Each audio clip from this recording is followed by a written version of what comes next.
Roberto est avec nous, 32-16 supporter de l'OM lui aussi. Salut Roberto. Salut. Salut Roberto. Toi aussi, t'en veux à Garcia? J'en veux à Garcia, pas seulement, surtout au recrutement, aux joueurs, bon à Garcia aussi. Mais par contre, sur Garcia, ce que Mike n'a pas dit, c'est surtout le problème tactique. Alors c'est bien beau de parler de sa communication, on a compris qu'il manquait d'ambition dans ses mots et que c'était pas souvent juste. Mais j'ai une question à poser à l'after, je sais pas s'ils vont pouvoir me répondre. Quel est le circuit préférentiel de Garcia? Quel est son schéma préférentiel? Est-ce qu'on joue en possession? Est-ce qu'on joue un football de contre? Je sais pas. L'année dernière, Payet et Thauvin masquent la forêt, donc jusqu'à là tout va bien. Et cette année, on repart sur les mêmes bases au début d'année, donc des miracles sur des miracles.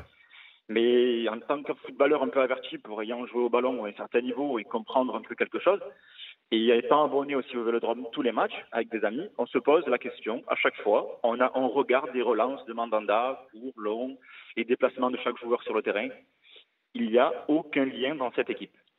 Il n'y a aucun lien. Si Payet ne fait pas l'étincelle ou si Thauvin n'est pas dans un bon soir, c'est terminé. Bah, de toute façon, moi, je vais te répondre, c'est très clair. C'est Rudy Garcia, quand tu vois ses compositions d'équipe, c'est pas un football de possession. On est d'accord.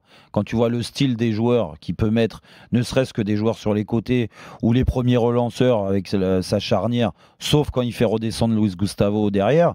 Mais sinon, quand tu joues avec Ocampos, que tu joues avec Mitroglou, quand tu joues avec NG comme aujourd'hui, forcément, c'est pas un football de possession. Moi, je pense qu'il veut en fait installer un football de possession, mais qu'il n'a pas choisi les bons joueurs ou qu'il n'a pas les bons joueurs à disposition. Ah, mais là, c'est encore plus grave alors. Ben, je pense qu'on en est là parce que, au final, dans le foot moderne, c'est quoi? C'est de la vitesse sur les côtés, du mauvais pied, un collectif et du jeu vers l'avant et du foot, voilà, du foot moderne comme on aime. Donc, à partir du moment où ton leader technique s'appelle Dimitri Payet, qui est free de chez Free, je vois pas tellement comment tu peux organiser le jeu de l'OM.